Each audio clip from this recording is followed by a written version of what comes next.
আচ্ছা, আমরা এটা একটা জায়গাতে প্রবেশ করার জন্যই তোমাকে এটা দিয়েছি। হ্যাঁ, সিম্পল গাণিতিক প্রবলেমগুলো সবাই পারে আর সিম্পলগুলো শিখিয়ে রেখে দেওয়া হয়, কিন্তু স্যাররা কিন্তু চাইবে যে একাধিক চার্জের জন্য বল নির্ণয় করতে। খেয়াল করো, তাহলে আমরা এইখানে যে গাণিতিক প্রবলেমটা দেয়া রয়েছে সেটা সমাধান করি। এটা তো খুবই সিম্পল ছিল, এই সিম্পলের সমাধান তোমরা নিজেরাই পেরেছো, এটাও পারবা তুমি একটা সময়ে। এখন দেখো এখানে যেটা বলেছে সেটা আরেকবার তোমাকে খেয়াল করার জন্য বর্ণনা করি। এই বি বিন্দুতে একটা চার্জ দিয়েছি মাত্র 1 কুলম্বের, সেটা প্লাস। এ বিন্দুতে চার্জ দিয়েছি কয় কুলাম? 2 কুলাম, সেটা কিন্তু প্লাস। তাহলে এরা পরস্পরকে কি করবে? বিকর্ষণ করবে। এটা বড় চার্জ হওয়ার কারণে এর বিকর্ষণের ফলাফল যেটা সেটা এই দিকে যাওয়ার কথা, নাকি বলো? সেই বলটাকে যদি F1 বলি তাহলে F1 নির্ণয় করতে পারবো, F1 এর মান নির্ণয় করতে পারবো, আর ডিরেকশন বুঝতে পারছি যে এটা একে বিকর্ষণ করে এই বরাবর ঠেলে দিবে, তাই তো? অন দ্য আদার হ্যান্ড তুমি যদি বলো যে এখানে -4 কুলাম দিয়েছি, কোন বিন্দুতে? সি বিন্দুতে, তাহলে সি বিন্দুর এইটা মাইনাস হওয়ার কারণে এই প্লাস চার্জকে কি করার কথা? আকর্ষণ করার কথা। তাহলে আকর্ষণ করলেও তার ওই বহির্মুখী হবে না, আকর্ষণ করলে কোন দিকে হবে? নিচের দিকে, নিচের দিকে টান দিবে, ঠিক আছে? তাহলে এখানে যে বলটা হবে এই বলকে যদি F2 নামে ডাকি তার ডিরেকশন হবে এই -4 কুলম্বের ভিতরের দিকে। ওকে, তাহলে এই দিকে একটা বল কাজ করবে, সেটাকে আমি নাম দিলাম কি? F2। এই দুই বলের পরিমাণ নির্ণয় করলে দেখো যে এই দিকের এই বল আর এই দিকের এই বলের মধ্যেকার কোণ কয় ডিগ্রি? তাহলে কোণের মান 90 ডিগ্রি। দুটো বলের মান যদি এবার জেনে যায় তাহলে তাদের লব্ধি বের করতে পারবো, তখন লব্ধির মানটা পেয়ে যাব। আবার লব্ধির দিকও বের করতে পারবো না? এই যে একাধিক চার্জের জন্য কোনো একটি চার্জের উপর যে বল নির্ণয় করা হয় এটাকে বলা হয় বলের উপরিপাতন নীতি। কি বলা হবে?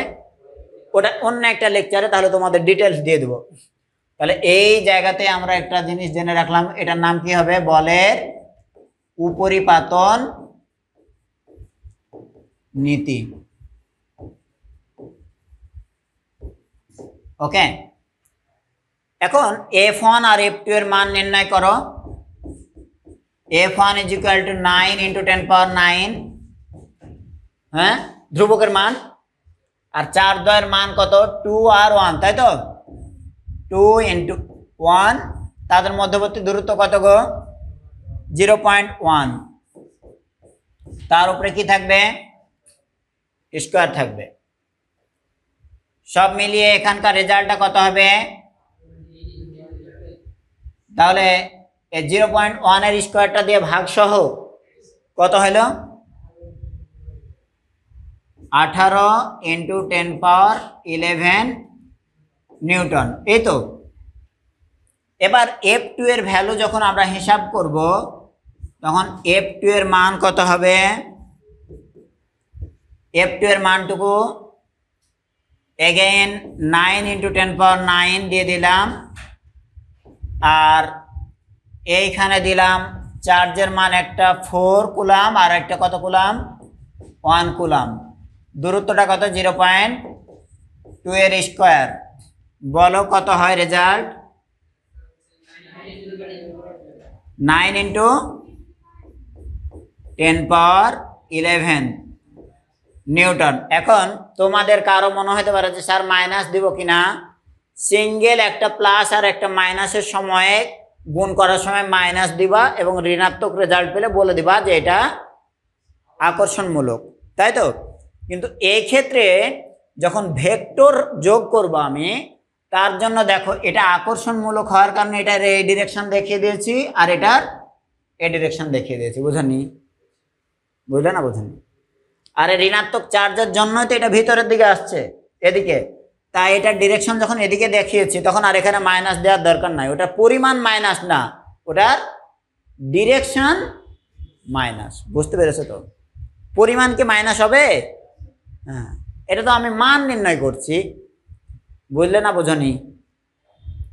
তাহলে দুটো বল নির্ণয়ের সময় এখানে আমি মাইনাস ইগনোর করে জাস্ট দেখাতে চেয়েছি যে এই ঋণাত্মক চার্জের কারণে বলটা এদিকে, হ্যাঁ, আর এই ধনাত্মক চার্জের কারণে বলটা এদিকে। এবার স্যার তাদের যদি লব্ধি নির্ণয় করি তাহলে টোটাল বলের মান হবে √F1 square plus F2 square, ঠিক নাই? পরের টার্ম দেওয়ার দরকার আছে 2F1 F2 cos আলফা, আলফার মান কয় ডিগ্রি? 90 ডিগ্রি হলে কসের মান 0, তাই না? তাহলে পরে এই দুটোর স্কোয়ার করে রুট করো, তাহলে আলটিমেটলি রেজাল্ট কত পালা?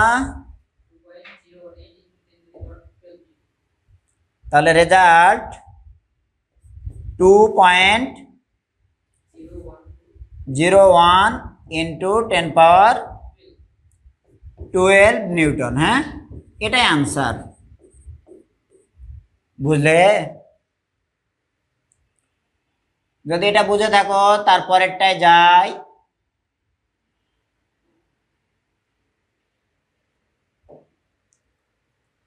তারপরেরটা আসো যে দিক নির্ণয়। দিক নির্ণয়টা কিভাবে করবে?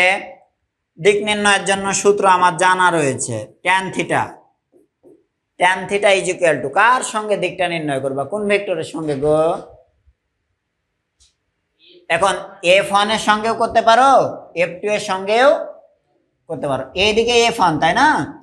এই বরাবর F1 আর এই বরাবর F2, যে কারোর সঙ্গে করতে পারো। মাথায় রাখবা মধ্যবর্তী কোণ যখন ক্রিয়াশীল কোণ 90 ডিগ্রি হয় তখন সূত্র, আচ্ছা সূত্রটা পুরোটাই লিখি। আমি যদি এই ডিরেকশনটা F2 এর সঙ্গে চাই তাহলে F2 মুক্ত অবস্থায় থাকবে F1 এর সঙ্গে এবার নিচে গুণ হয় cos আলফা, আর F1 এর সঙ্গে উপরে গুণ হয় sin আলফা। ভুলে গেছো সেকেন্ড ইয়ারে আস্তে আস্তে? আচ্ছা, এখন আলফার মান 90 ডিগ্রি হলে sin 90 ডিগ্রির মান কত? 1, তাহলে উপরে থাকলো F1, আর cos 90 ডিগ্রির মান তাহলে কত থাকলো? F2। তাহলে এই রেজাল্টটা হবে জাস্ট F1 ভাগ F2। F1 এর মানটা দেখছো? F1 এর মান 18 আর F2 এর মান 9, অর্ডার কিন্তু একই আছে। তাহলে 18 এর 9 দিয়ে ভাগ দিলে কত হবে? 2 হবে। তাহলে ভাগফল টোটালে 2 হবে। যদি কেউ না বুঝো তাহলে ভাগ করবা। হচ্ছে সাইনের মান কিন্তু 2 আসলে পরে তুমি কোনোদিন সমাধান করতে পারতে না, পারতা? সাইনের সর্বোচ্চ মান কত?